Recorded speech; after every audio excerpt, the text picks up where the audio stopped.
दोस्तों, आप सुनना शुरू कर चुके हैं जज्बातों का जहां विद जावेद अख्तर। और आज मैं एक बार फिर से एक नई कहानी के साथ आपके सामने हूं। और ये नई कहानी है शर्लक होम्स की बोहेमिया का कलंक। और अगर अभी तक आपने इस चैनल को सब्सक्राइब नहीं किया है तो सबसे पहले चैनल को सब्सक्राइब कर लीजिए ताकि अगली कहानी टाइम पर आपको मिल पाए। तो चलिए जल्दी से इस नई कहानी को शुरू करते हैं। बोहेमिया का कलंक।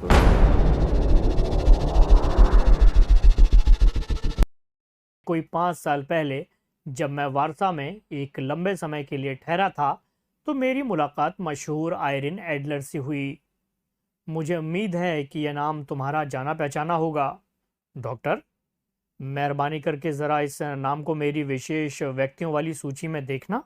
होम्स ने अपनी आंखें खोले बिना कहा। कई साल से उसने अपनी यह आदत बना ली थी कि अखबार में चर्चित हुए व्यक्तियों के विषय में जो कुछ भी छपता था वह उसे अपने एक रजिस्टर में नोट कर लेता था। इसलिए ऐसा कोई भी चर्चित नाम मुश्किल से होगा जिसके बारे में उसके पास जानकारी ना लिखी हो। आयरिन एडलर का नाम मुझे एक यहूदी रब्बी और एक स्टाफ कमांडर के बीच में मिल गया जिसने कि गहरे समुद्र की मछलियों के बारे में रिसर्च की थी। लाओ मुझे देखने दो, उसने रजिस्टर मेरे हाथों से लेते हुए कहा। सन 1858 ईस्वी में न्यू जर्सी में पैदा हुई। स्वच्छंद जीवन।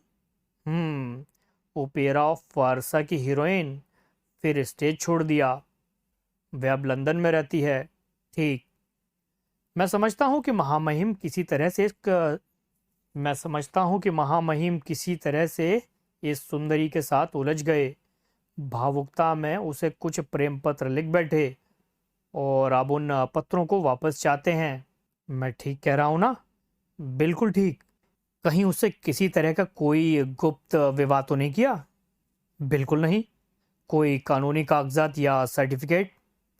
कतई नहीं। तो फिर यह बात मेरी समझ से बेहतर है कि महामहिम को परेशानी क्या है। होम्स बोला।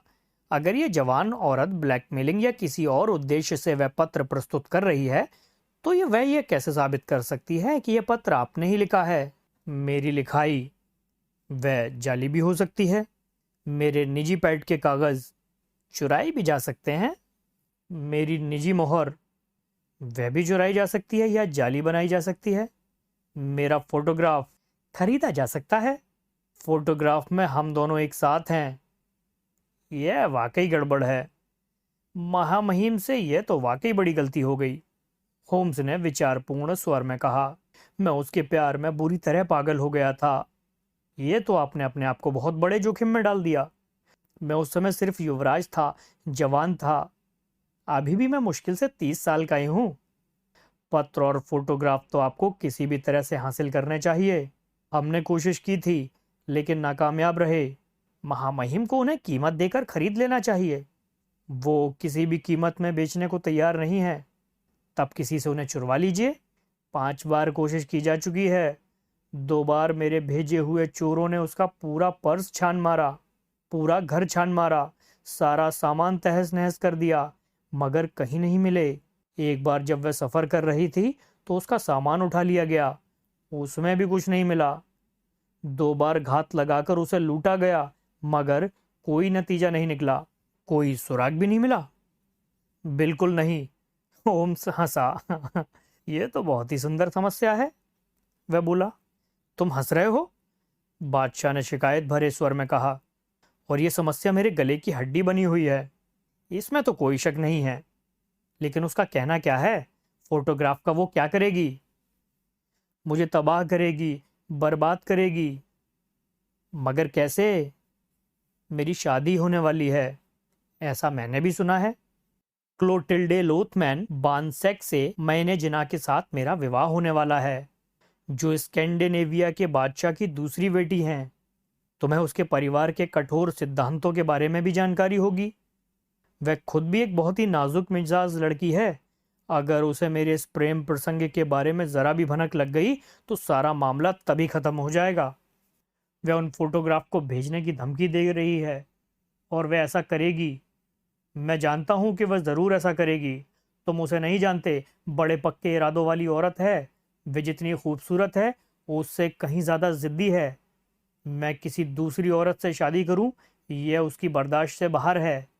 इस शादी को रोकने के लिए वह किसी भी हद तक जा सकती है। आपको यकीन है कि वह फोटोग्राफ उसने अभी तक नहीं भेजा है? इस बात का तो मुझे पक्का यकीन है। किस आधार पर?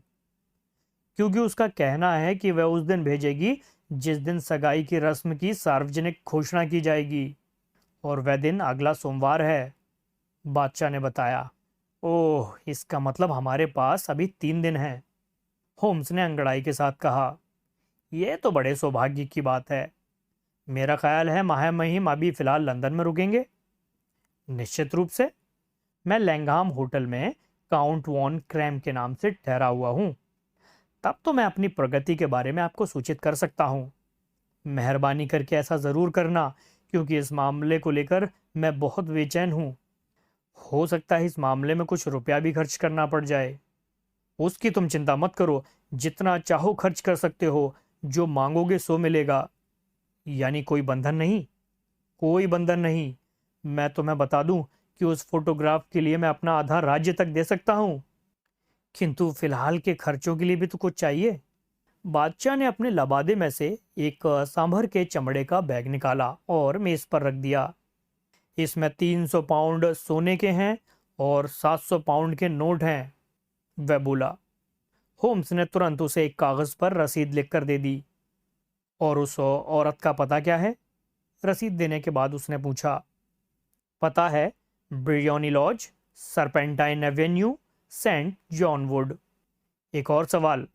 पता नोट करने के बाद वह बोला। फोटोग्राफ किस साइज की है? कैबिनेट साइज का। ठीक है, तो महामहिम आप गुड नाइट, और हमें उम्मीद है कि हमारे पास आपके लिए जल्दी ही एक अच्छी खबर होगी। शुभ रात्रि। बादशाह विदा हो गया। अब वॉटसन, तुम भी गुड नाइट लो और चलो। घर पर तुम्हारी पत्नी इंतजार कर रही होगी। जब शाही बग्गी के पहियों के लुढ़कने की आवाज सड़क से आती सुनाई दी तो होम्स ने मुझसे कहा, लेकिन कल अगर तुम्हें कोई खास काम ना हो तो दोपहर बाद 3 बजे यहाँ पहुंच जाना। तब मैं इस मामले के बारे में तुमसे चर्चा करूंगा। मैं भी वहां से विदा होकर अपने घर की तरफ रवाना हुआ। सही 3 बजे मैं बेकर स्ट्रीट पहुंच गया, लेकिन होम्स वहां मौजूद नहीं था। मकान मालकिन ने बताया कि वह सुबह 8 बजे के थोड़ी देर बाद ही घर से बाहर निकल गया था और अभी तक नहीं लौट कर आया। मैं इस इरादे के साथ आतिशदान के पास बैठकर आग तापने लगा कि उसका इंतजार तो करना ही होगा, चाहे कभी भी लौट कर आए। क्योंकि अनजाने में ही मेरी इस केस में दिलचस्पी पैदा हो गई थी और मैं जानना चाहता था कि मेरा दोस्त शर्लॉक होम्स इस मामले को किस तरह हल करता है।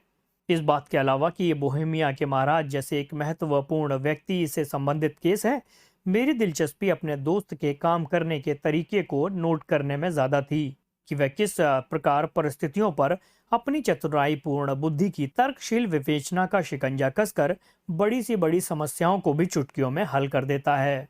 मैं उसकी सफलताओं का ऐसा अभ्यस्त हो चुका था कि यह बात मेरे दिमाग ने सोचना ही बंद कर दी थी कि वह कभी असफल भी हो सकता है। तकरीबन 4 बजने वाले थे कि तभी दरवाजा खुला और शराब के नशे में मदमस्त और भारी गल मुच्छों वाला एक गंदे और बेहुदा से कपड़े पहने हुए कोचवान जैसा आदमी अंदर प्रविष्ट हुआ। अपने दोस्त की भेष बदलने की अद्भुत क्षमता से परिचित होने के बावजूद भी मुझे इस बारे में निश्चित होने के लिए उसे 3 बार देखना पड़ा कि यह वाकई में वही है। गर्दन को थोड़ा हिलाकर मेरी उपस्थिति को स्वीकार करता हुआ वह बेडरूम में घुस गया। 5 मिनट बाद जब अपने गर्म कपड़े पहनकर आया तो पहले जैसा ही संभ्रांत और कुलीन नजर आ रहा था। अपनी जेबों में हाथ डालकर उसने आगे की तरफ टांगे फैलाई और फिर कुछ मिनट तक दिल खोलकर हंसता रहा। क्या बात है, मजा आ गया, वह हंसते हुए बोला, और तब तक हंसता रहा जब तक वह आराम कुर्सी पर बैठने के बाद उस पर थका हारा और असहाय सा नहीं लेट गया। मामला क्या है? बहुत ही मजेदार है। मुझे पूरा यकीन है कि तुम इस बात का कोई अंदाजा नहीं लगा सकते कि मैं सुबह से क्या करता रहा और मैं अब क्या करके आ रहा हूँ। हाँ, अंदाजा तो नहीं लग रहा। फिर भी मेरा ख्याल है कि शायद तुम उस बादशाह की प्रेमिका आयरिन एडलर की गतिविधियों और मकान की निगरानी करते रहे होगे। बिल्कुल सही। होम्स मेरी बात का समर्थन करते हुए बोला। लेकिन यह सिलसिला काफी अजीबोगरीब रहा। मैं शुरू से ही सारा किस्सा तुम्हें सुनाता हूँ। मैं सुबह 8 बजे के थोड़ी देर बाद एक ऐसे कोचवान के रूप में घर से बाहर निकला जो बेकार था और जिसे काम की तलाश थी। तुम्हें शायद मालूम हो तुम्हें शायद मालूम हो कि इन गरीब घोड़ा गाड़ी वालों और कोचवानों तथा रईसों के बीच आपस में बड़ा भाईचारा और एक दूसरे के लिए जबरदस्त सहानुभूति होती है। तुम उनमें से एक बन जाओ और फिर जो कुछ भी जानने लायक है वह सब तुम उनसे जान जाओगे। ब्रियोनी लॉज तक पहुंचने में मुझे कोई दिक्कत नहीं हुई। यह बिल्कुल सड़क के साथ कटकर बनी हुई एक 2 मंजिला इमारत है जिसके पीछे एक बगीचा बना हुआ है। दरवाजों में मजबूत ताले लगे हुए हैं। दाहिनी ओर एक बड़ा सा सिटिंग रूम बना हुआ है जो न सिर्फ बहुत शानदार ढंग से सजा हुआ है बल्कि उसकी खिड़कियां इतनी लंबी चौड़ी हैं कि जैसे दरवाजे हों, बिल्कुल फर्श को छूती हुई। लेकिन मजे की बात यह है कि उन बड़ी बड़ी खिड़कियों में सिटकनी ऐसी लगी हुई है कि उन्हें बच्चा भी खोल सके। इसके अलावा और कोई खास बात नहीं, सिवा उस एक खिड़की के जिस तक तांगा स्टैंड की छत पर चढ़कर आराम से पहुंचा जा सकता है।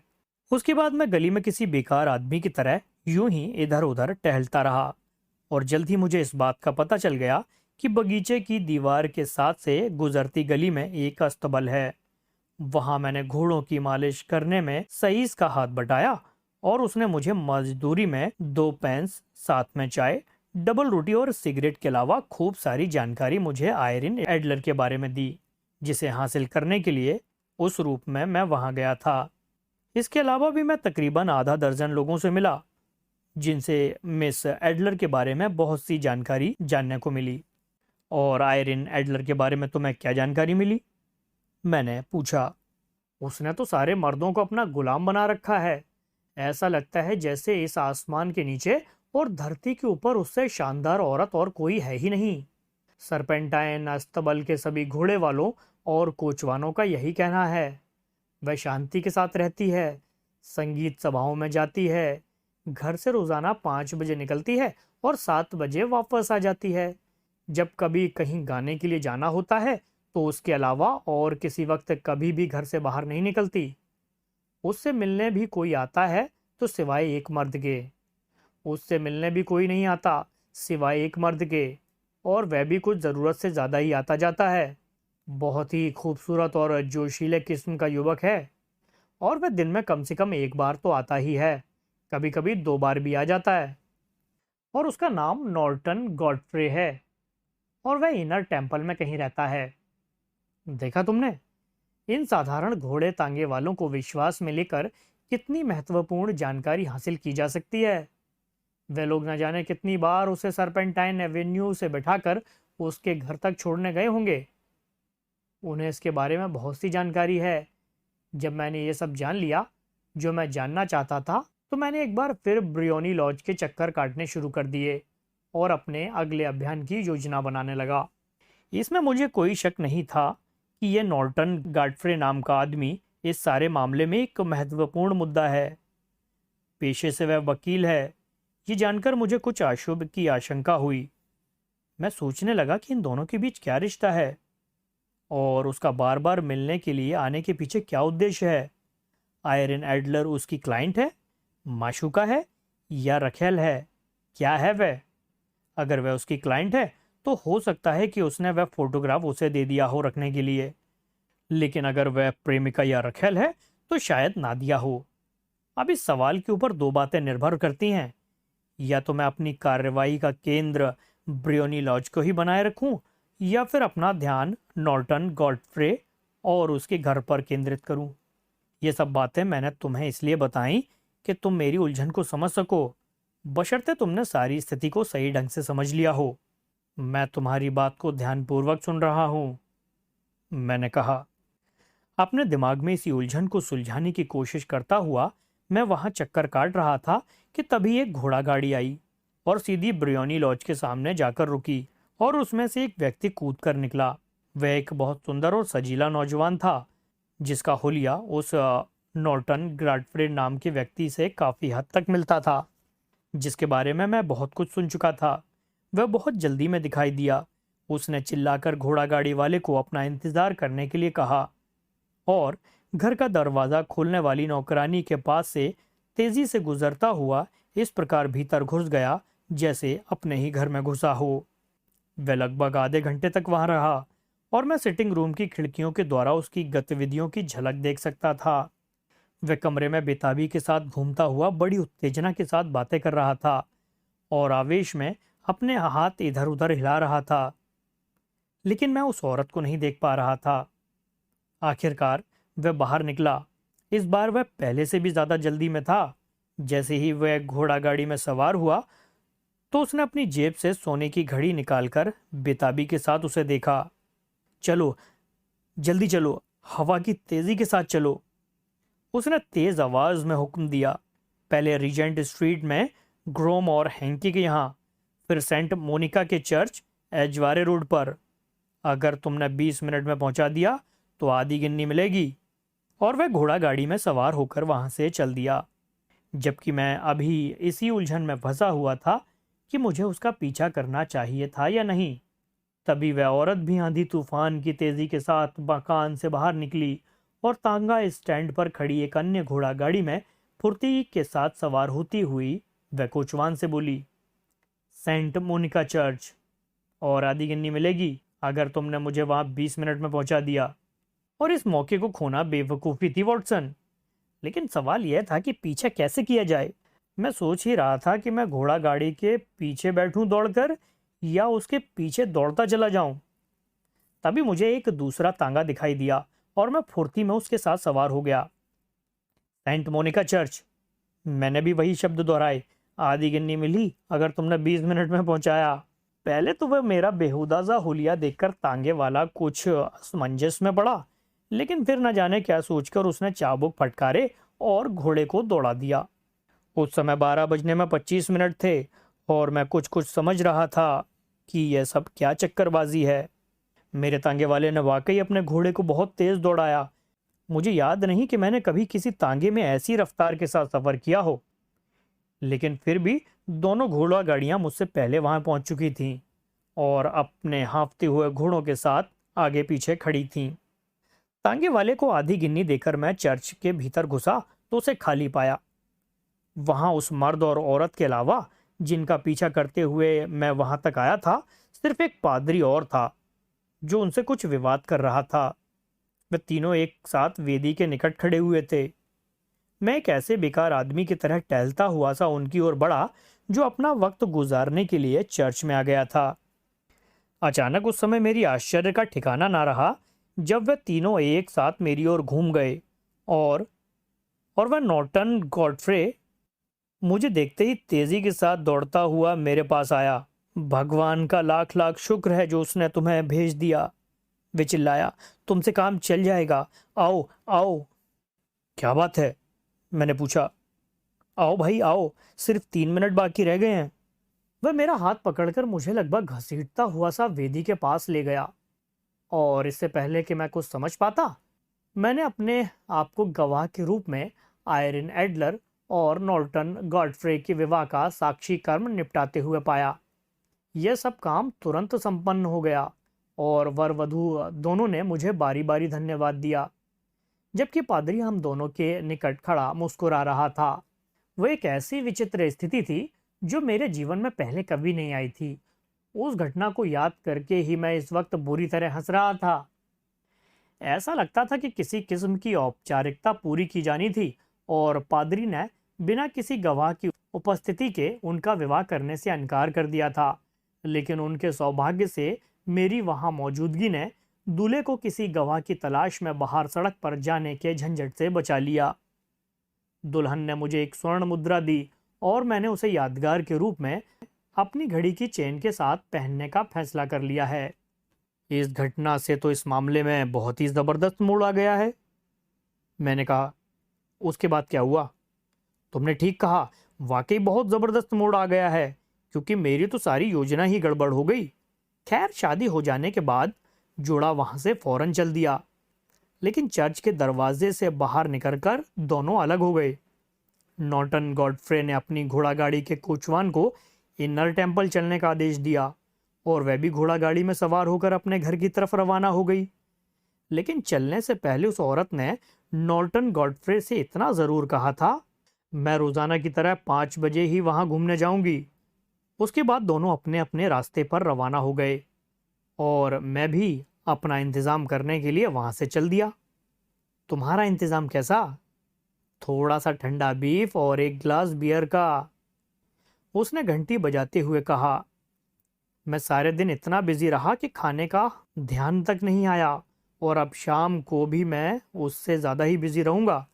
वैसे डॉक्टर, मुझे तुम्हारी थोड़ी सी मदद की ज़रूरत है। ये तो मेरे लिए बहुत खुशी की बात होगी। तुम्हें कानून तोड़ने से कोई एतराज़ तो नहीं है? बिल्कुल नहीं। तुम्हारे लिए मुझे जो भी करना पड़े मैं करने को तैयार हूँ। सोच लो अच्छी तरह, क्योंकि इस काम में गिरफ्तारी का भी खतरा है। होम्स ने मुझे सावधान किया। मैंने कहा ना, तुम्हारे लिए मुझे कुछ भी करने को एतराज़ नहीं है। फिर कोई भलाई का काम हो तो किसी भी किस्म का खतरा उठाया जा सकता है, मैंने दृढ़ स्वर में कहा। ओह, काम तो वाकई बड़ी भलाई का है। फिर मैं तुम्हारे साथ हूँ। मुझे यकीन है कि तुम पर भरोसा किया जा सकता है और तुम मेरी बात कभी नहीं टालोगे। पर काम क्या है जो तुम मुझसे करवाना चाहते हो? तभी हमारी मकान मालकिन एक ट्रे लेकर वहां आई और खामोशी के साथ मेज पर रखकर चली गई। अब थोड़ी पेट पूजा भी हो जाए, बहुत जोर की भूख लगी है।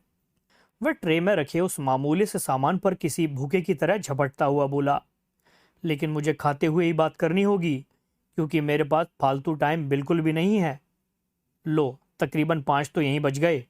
2 घंटे के अंदर हमें क्रिया स्थल यानी कि सीन ऑफ एक्शन पर मौजूद रहना है, क्योंकि तब तक वह यानी मिस आयरिन, बल्कि अब तो उसे मैडम कहना ज़्यादा मुनासिब होगा, 7 बजे तक अपनी सैर से वापस आ जाएगी। हमें उस वक्त ब्रियोनी लॉज पर मौजूद रहना चाहिए। और फिर उसके बाद क्या करना है, उसे तो मुझ पर छोड़ दो। वहाँ क्या होना है उसका बंदोबस्त मैंने पहले ही कर लिया है। तुमसे मुझे सिर्फ एक बात कहनी है और उस पर तुमने पूरी तरह अमल करना है वहाँ, चाहे कुछ भी क्यों ना हो, कैसी भी स्थिति क्यों ना पैदा हो जाए। तुमने कुछ नहीं करना है, समझ गए ना? यानी मैं बस दर्शक बना देखता रहूं? फिलहाल तुम यही समझो। वहाँ शायद कुछ छोटा मोटा हंगामा होगा, तुमने उसमें बिल्कुल नहीं शामिल होना है, क्योंकि उस हंगामे का नतीजा यह होगा कि मुझे उस औरत के घर में ले जाया जाएगा। 4-5 मिनट बाद सिटिंग रूम की खिड़की खोल दी जाएगी। तुमने उस वक्त खुली खिड़की के पास खड़े रहना है, समझ गए ना? समझ गया। तुमने मुझे देखते रहना है, क्योंकि मैं तुम्हें दिखाई देता रहूंगा, ठीक है? और जिस वक्त मैं अपना हाथ खड़ा करूं तो तुम कमरे में उस चीज को फेंक देना जो मैं तुम्हें फेंकने के लिए कहूंगा। उसके साथ ही आग आग का जोर से शोर मचा देना। मेरी बात को सही ढंग से समझ गए हो ना तुम? बिल्कुल समझ गया। यह कोई बहुत ज्यादा मुश्किल काम नहीं है, उसने कहा और अपनी जेब से एक मोटे सिगार जैसी लंबी आकृति की कोई वस्तु निकाली और मुझे देता हुआ बोला। यह एक मामूली सा धुएं का बम है, जिसके दोनों सिरों पर यह टोपी सी लगी है। तुम्हारे फेंकते ही यह अपने आप चालू हो जाएगा। तुम्हारा काम बस इतना ही है, जब तुम आग आग चिल्लाओगे तो धुएं को देखकर सब लोग यही समझेंगे कि वाकई वहां आग लग गई है। उसके बाद तुम गली के नुक्कड़ पर पहुंच जाना। 10 मिनट बाद मैं भी तुम्हारे पास पहुंच जाऊंगा। मुझे उम्मीद है कि मैंने तुम्हें सब कुछ सही ढंग से समझा दिया है। बिल्कुल, मैं बोला। फिर भी मैं तुम्हारे सामने दोहरा देता हूं कि तुम्हारे कहे मुताबिक मुझे वहां क्या करना है। पहली बात तो यह है कि जब तक मैं खिड़की के निकट नहीं पहुंच जाता, तब तक वहां होने वाली हर घटना से मैं निर्लिप्त रहूंगा और एक दर्शक की तरह उसे देखता रहूंगा। उसके बाद तुम्हारा इशारा मिलने पर इस धुएं के बम को अंदर फेंक कर आग आग का शोर मचा दूंगा और गली के नुक्कड़ पर पहुंचकर तुम्हारा इंतजार करूंगा। बिल्कुल ठीक, बस यही करना है तुम्हें। बस तो तुम्हें चिंता करने की कोई ज़रूरत नहीं, मैं इस काम को बखूबी कर लूँगा, मैंने उसे विश्वास दिलाया। बहुत बढ़िया, अब मैं समझता हूँ कि मुझे अपने नए रोल के लिए तैयार होना चाहिए। कहने के साथ ही वह अपने बेडरूम से गायब हो गया और जब वह थोड़ी देर बाद निकला तो एक साधारण से देहाती पादरी के वेश में था। सिर्फ इतना ही नहीं, कि होम्स अपना वेश बदलने के लिए सिर्फ अपने कपड़े ही बदल लेता था, बल्कि कपड़ों के साथ साथ वह अपना पूरा व्यक्तित्व ही उस पात्र के अनुकूल बदल लेता था। उसका हाव भाव, अंदाज, यहाँ तक कि उसकी आत्मा तक हर नए पात्र के अनुकूल ढल जाती थी। उसके अपराध विशेषज्ञ बन जाने के कारण जिस प्रकार विज्ञान ने एक विलक्षण एवं प्रतिभाशाली वैज्ञानिक को खो दिया था, उसी प्रकार थिएटर ने एक नायाब अभिनेता को खो दिया था। उस समय 6:15 बजे थे जब हम बेकर स्ट्रीट से चले, और अभी निश्चित समय में 10 मिनट की देरी थी जब हम सरपेंटाइन एवेन्यू पहुंचे। शाम हो चुकी थी और हम लोगों के लॉज बिरयानी के आसपास टहलते हुए उसमें निवास करने वाली औरत का इंतजार करने के दौरान ही लैंप इत्यादि जलने शुरू हो गए थे। मकान लगभग वैसा ही था जैसा कि शर्लॉक होम्स। तो आगे की कहानी में क्या हुआ ये जानने के लिए चैनल को सब्सक्राइब कीजिए और बेल आइकन को हिट कीजिए ताकि आने वाले नए एपिसोड की नोटिफिकेशन आपको मिलती रहे। और अंत तक सुनने के लिए बहुत बहुत धन्यवाद।